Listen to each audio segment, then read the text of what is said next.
Hi everyone, magandang gabi sa inyong lahat.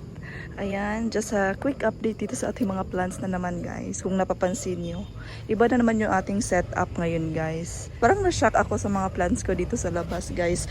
Pag yung nilagay ko sila sa isang lagayan, na-shock talaga ako. Ganito na pala karami yung aking mga plants guys. Tingnan nyo naman kung gaano karami guys. Nag-rearrange ako ng mga plants ko kasi it's because sinimulan na nga pala yung pag-aayos ng ating greenhouse. So napaka-excited ko guys. Yan, kung napapansin nyo yan, hindi masyado klaro kasi gabi na talaga dito sa amin ngayon. So, gabi lang tayo nakapag-time mag-vlog. So, ayan guys, ito na po yung update. Hindi pa masyado, actually ngayon lang nasimulan, ngayong araw na to. It's Monday. Yeah, Monday ngayon guys. So, nasimula na siya konti dito. Meron na siyang dyan, oh. So, mamaya na lang natin yan ipapakita sa inyo kapag okay na, kapag tapos na guys. So, dito na lang muna tayo sa mga plants ko. Setup ko dito ngayon, actually, nakakanopi tayo guys. Nandito lang sila sa canopy, yung iba, walang harang sa itaas. Kung napapansin nyo yan, diba, walang harang guys. So, yan, pinaulanan ko lang sila dito. Kung sakaling umulan, mauulanan talaga sila guys. Pero okay lang naman kasi mag-a-adjust na lang muna tayo ngayon. It's because merong nagtatrabaho. Wala naman akong paglalagyan sa kanila. Tingnan nyo naman kung gaano karami yung mga plants ko. As in, grabe talaga guys. Na-shocked talaga ako. Ayan oh. So, dito banda, dito ko nilagay yung mga agave ko guys. Nandyan sila, dito sa ilalim. Tapos yung mga cacti collection ko, nandito sila sa labas talaga. Nauulanan din sila guys. Actually, okay lang naman yung mga cacti kapag nauulanan kasi stable na talaga to sila. Oo.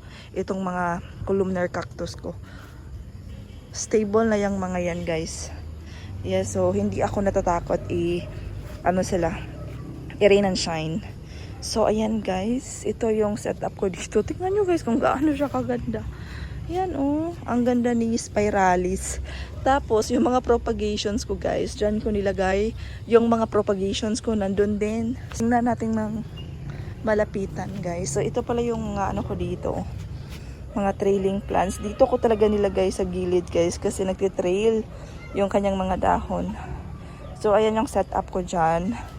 Tapos dito, ito pala yung mga pinopropagate ko na mga Ellen guys, dito ko nilagay yung mga propagations ko kasi merong harang, merong canopy dito so hindi sila mauulanan kung sakaling umulan. Yan, mga propa din yan guys. Meron tayong mga Purple Delight, ayan sila. Yan, si RNP, si Ghost Plant, ayan yung mga propagation. Ito si Pretty and Pink, bagong tanim din to guys. Tapos ito, hindi sila nauulanan dito kung sakaling umulan. So, pili lang talaga guys yung pinalalabas ko ng mga succulents. So, actually ngayon umulan guys, yeah.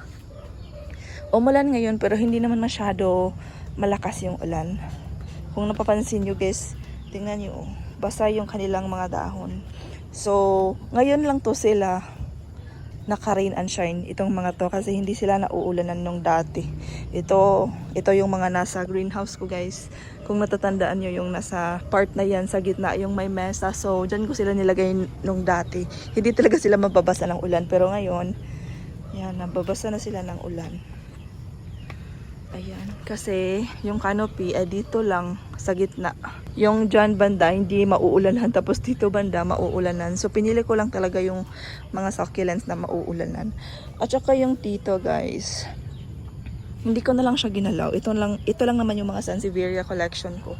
Yan, pinaulanan ko yan guys.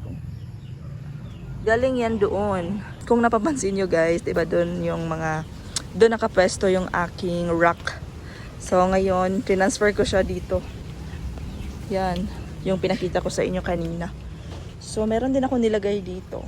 Ito, stay put lang to siya guys. Yung mga Mendoza natin. So, dito na part guys, yan, sa harapan ng bahay namin. Dito ko pala nilagay yung ibang mga succulents ko, tingnan nyo.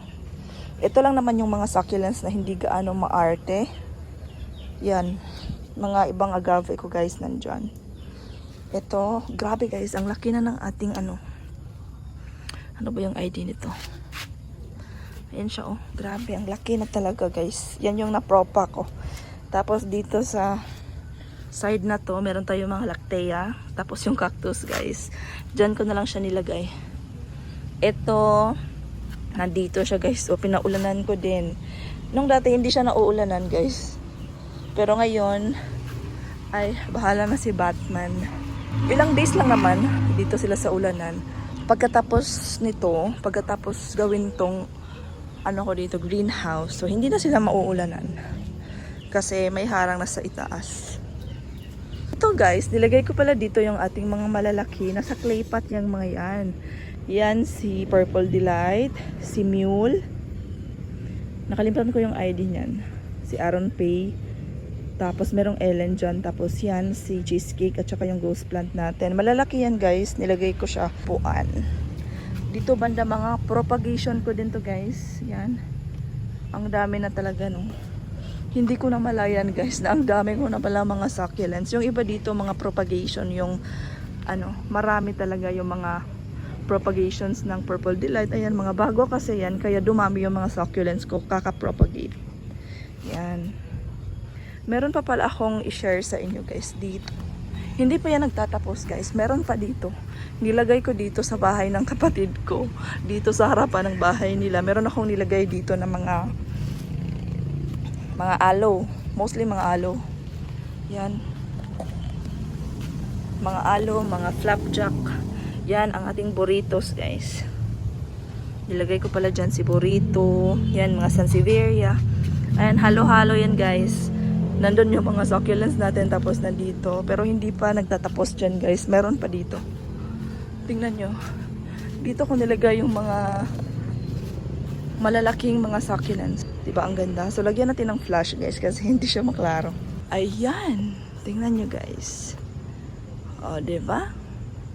So nandito siya sa harapan ng bahay ng ate ko. So ayan. Yan. Ito yung mga malalaking mga succulents ko pala guys. Yan. Diba? Umaapaw na siya dito. Umuulan kasi kanina kaya merong mga tubig yung mga dahon nila. Kasi dito na part, nauulanan siya guys. Pero yung mga nandun, hindi sila nauulanan. Yan. Ayan sila guys. Yan. I-adjust natin yung brightness. Yan. Ito yung mga malalaking mga succulents ko dito. Dito ko nilagay sa bahay ng ate. Tingnan nyo guys kung gaano siya kaganda. Diba? Ito din ang lush na. Si Cheesecake, ang lush na din. Ito din, ang lush. At saka yan, grabe to guys. Ang lush na din ito. Tingnan nyo dito na part guys. Diba? Ang lush. Ayan siya guys. Dito ang lush na. At saka ito din. So yan yung setup for today's video guys. Mas maganda yung ano dito, lighting. Yan. Diba? Oh. Ito talaga yung mga napaka-lush kong mga succulents. So ayan sila guys. Oh. Ang ganda na nito. Yan yung mga Mendocina super lush. Yan, so balik tayo doon guys. Wala lang, sinishare ko lang sa inyo yung mga kaganapan ko dito sa garden ngayon. Grabe guys, sobrang pagod ko talaga nung nag-rearrange ako sa kanila. Oh my God. Balik na maghihapon na. Ipataas lagi ng imong buwan. Tingnan nyo guys. So, ito yung kinatatakutan ko talaga. Oh. Shh! Dan tayo da. Hawa! Shh!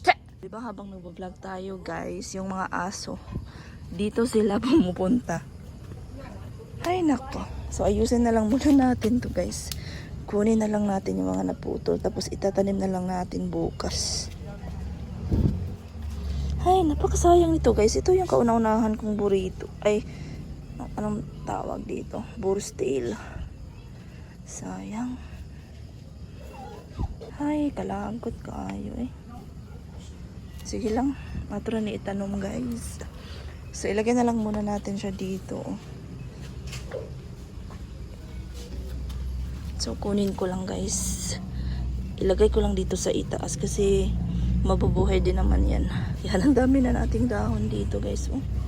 Kinain talaga nila yung mga ano. Napakahirap guys kapag succulents yung ilagay dito sa ilalim. Nakakatakot. Dito kasi sila maglakad-lakad oh. Dito sa ilalim. So nakakatakot lagyan ng mga succulents. Kailangan talaga natin ng magandang lalagyanan para sa mga succulents natin. Kasi kung wala tayong magandang lalagyanan, ayan na naman. Shh! Hay! Kinukuha ko na lang yung mga nandun guys. So yung natira is Sansevieria, hindi naman gaano sensitive yung mga Sansevieria. Hay nako, itong mga asong to. Yan guys, oh yung iba kong mga burritos, nandito sila. Ang cute. So yan guys, yung mga succulents natin dito sa bahay. Ayan, ang dami na nila guys, diba? Yan. O, diba? Ang dami. Yan, mga propagations yung madami dito guys. Yung nasa maliit na mga paso. Like, yan. Paglabas ko pala sa bahay guys, ganito yung akikita ko kaagad. Yan yung mga alaga ko. So, andyan sila. Oh. May canopy dyan. Tapos, nandito lang sila. Sa harap. Walang harang, diba guys? Dyan na part at saka dyan at saka dyan. Doon din, walang harang yung mga nandun. So, yung sa gitna, hindi sila naaarawan talaga. So, good luck na lang sa kanila, guys. Kasi, hindi sila maaarawan ng ilang days. Pero, hopefully, makasurvive sila, guys. Sacrifice lang talaga muna ngayon kasi inaayos pa yung ating greenhouse. So, ayan siya, guys. Hindi pa tapos. Hopefully, after 3 days, matatapos na to.